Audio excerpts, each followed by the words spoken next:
Perencanaan vaksinasi di Indonesia diiringi dengan isu-isu liar yang bergulir. Di kalangan orang Kristen sendiri, muncul isu perihal adanya microchip 666 yang akan ditanamkan ke tubuh manusia melalui vaksin. Apakah vaksinasi berkaitan dengan akhir zaman? Dan bagaimana gambaran Alkitab mengenai akhir zaman? Saksikan fakta Alkitab berikut ini.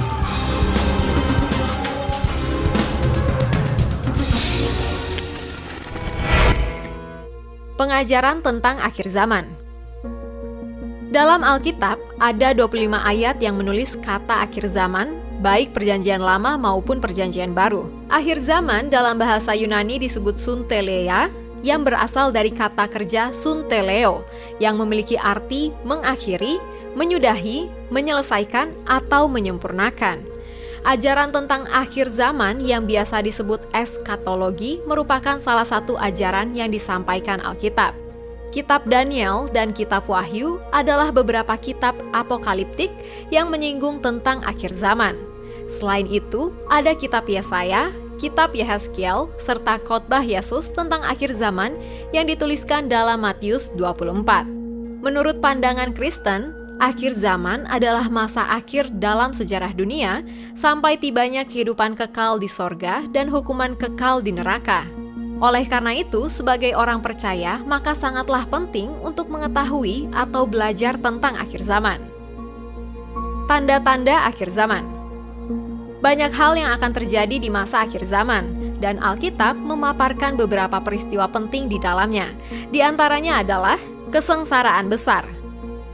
Mengenai kesengsaraan besar sudah disampaikan oleh Tuhan Yesus dalam Matius 24 ayat 21 dan 29. Bahkan Rasul Yohanes sudah mencatatnya dalam Wahyu 7 ayat 14. Kesengsaraan besar yang menimpa bumi dan manusia ini berbeda dengan kesengsaraan atau penderitaan yang terjadi sebelumnya dan tidak akan terjadi lagi. Kesengsaraan besar ini juga dikaitkan dengan nubuat dalam Daniel 9 ayat 27. Terjadi perang, kelaparan, gempa bumi, dan penyakit sampar.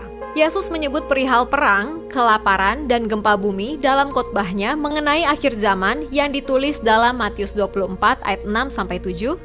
Kamu akan mendengar deru perang atau kabar-kabar tentang perang. Namun berawas-awaslah, jangan kamu gelisah, sebab semuanya itu harus terjadi, tetapi itu belum kesudahannya. Sebab bangsa akan bangkit melawan bangsa, dan kerajaan melawan kerajaan. Akan ada kelaparan dan gempa bumi di berbagai tempat.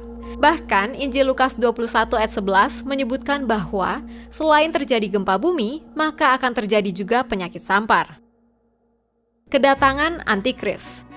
Kata Antikris hanya muncul dalam surat-surat Rasul Yohanes, tetapi Antikris juga disebutkan dalam bagian Alkitab lainnya dengan nama atau gelar yang berbeda, seperti kekejian yang membinasakan, Daniel 11 ayat 31, manusia durhaka, 2 Tesalonika 2 ayat 3, binatang, Wahyu 13 ayat 5, dan Yesus menyebutnya dalam khotbah akhir zaman sebagai pembinasa keji, Matius 24 ayat 15. Para antikris ini akan menentang Kristus dan ajarannya serta pengikutnya, bahkan menyesatkan banyak orang.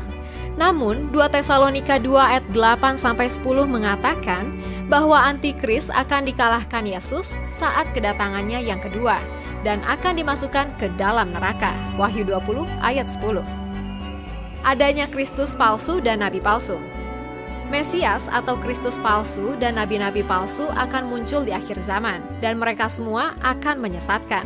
Hal ini telah disampaikan dalam Matius 24 ayat 24, sebab Mesias-Mesias palsu dan nabi-nabi palsu akan muncul, dan mereka akan mengadakan tanda-tanda yang dahsyat dan mukjizat-mukjizat, sehingga sekiranya mungkin mereka menyesatkan orang-orang pilihan juga. Menurut kamu, apakah jawaban perlu bahas fakta mengenai nabi-nabi palsu ini lebih dalam? Tulis di kolom komentar ya. Selain peristiwa-peristiwa di atas, beberapa kejadian lainnya juga terjadi di akhir zaman nanti. Seperti kedatangan Kristus yang kedua kalinya, Daniel 7 ayat 13-14. Kebangkitan orang percaya, 1 Tesalonika 4 ayat 16-17. Adanya kerajaan 1000 tahun, Wahyu 20. Kebangkitan, pengadilan, dan hukuman bagi orang-orang yang tidak percaya. Wahyu 20 ayat 15-20. Hidup kekal bagi orang percaya. Daniel 12 ayat 13, Wahyu 21-22. Vaksin dan isu microchip 666. Isu atau hoax terkait microchip 666 bukanlah perkara yang baru. Berawal dari studi eskatologi Kristen atau ilmu yang berbicara tentang hal-hal yang bertalian dengan akhir zaman, maka isu ini merebak. Wahyu 13 ayat 16-18 yang berbunyi, "Dan ia menyebabkan sehingga kepada semua orang, kecil atau besar, kaya atau miskin, merdeka atau hamba, diberi tanda pada tangan kanannya atau pada dahinya, dan tidak seorang pun yang dapat membeli atau menjual selain daripada mereka yang memakai tanda itu, yaitu nama binatang itu atau bilangan namanya." Yang penting di sini ialah hikmat. Barang siapa yang bijaksana, baiklah ia menghitung bilangan binatang itu, karena bilangan itu adalah bilangan seorang manusia, dan bilangannya ialah 666. Ayat ini oleh sebagian teolog ditafsirkan sebagai ayat yang berhubungan dengan akhir zaman. Selain itu, ayat ini juga dianggap sebagai cara yang digunakan oleh sosok yang dijuluki sebagai antikris untuk menguasai sistem perekonomian dunia dengan menanamkan chip pada tangan atau dahi manusia. Umat yang percaya akan penafsiran ini menganggap vaksin di masa pandemi ini merupakan sarana paling tepat yang dapat digunakan untuk menggenapi ayat tersebut. Mereka percaya bahwa adanya microchip yang diintegrasikan di tiap vaksin yang disuntikan pada manusia. Microchip itulah yang digunakan oleh sang penguasa untuk mendeteksi dan mengendalikan kehidupan manusia di seluruh dunia. Tidak ada orang yang dapat melakukan transaksi apapun tanpa chip tersebut. Penafsiran di atas tentu saja menimbulkan keresahan dan ketakutan di kalangan umat, bahkan berujung kepada potensi penolakan untuk divaksin. Jika hal ini terjadi, maka sangat miris dan disayangkan, terlebih dilihat dari niat baik pemerintah dalam mengendalikan dan menghentikan penyebaran virus corona. Vaksinasi tidak ada kaitannya dengan akhir zaman. Vaksinasi atau imunisasi bertujuan untuk membuat sistem kekebalan tubuh seseorang mampu mengenali dan cepat melawan bakteri atau virus penyebab infeksi. Oleh karenanya, peran lembaga maupun organisasi Kristen serta anak Tuhan yang telah mengerti hal ini sangat diperlukan untuk mensosialisasikan vaksinasi sekaligus juga mengedukasi. Puncak dari peristiwa penting akhir zaman ialah kedatangan Yesus Kristus kedua kalinya. Sekalipun kita tidak mengetahui waktu yang tepat kapan akhir zaman atau kapan Tuhan Yesus datang kembali, namun kita perlu memiliki sikap yang benar dalam menyambut kedatangannya. Kedatangan Yesus kelak tidak terduga sebelumnya, maka berjaga-jaga merupakan hal yang sangat penting. Seperti 5 gadis bodoh dan 5 gadis bijaksana dalam Matius 25 ayat 1-13. Gambaran gadis bodoh ialah mereka yang telah lama menanti kedatangan mempelai laki-laki, namun pada saatnya tiba, mereka tidak siap menyambutnya karena pelita mereka tidak menyala. Sebaliknya, 5 gadis bijaksana yang mempersiapkan segala sesuatunya agar pelitanya tetap menyala dalam menyambut mempelai laki-laki.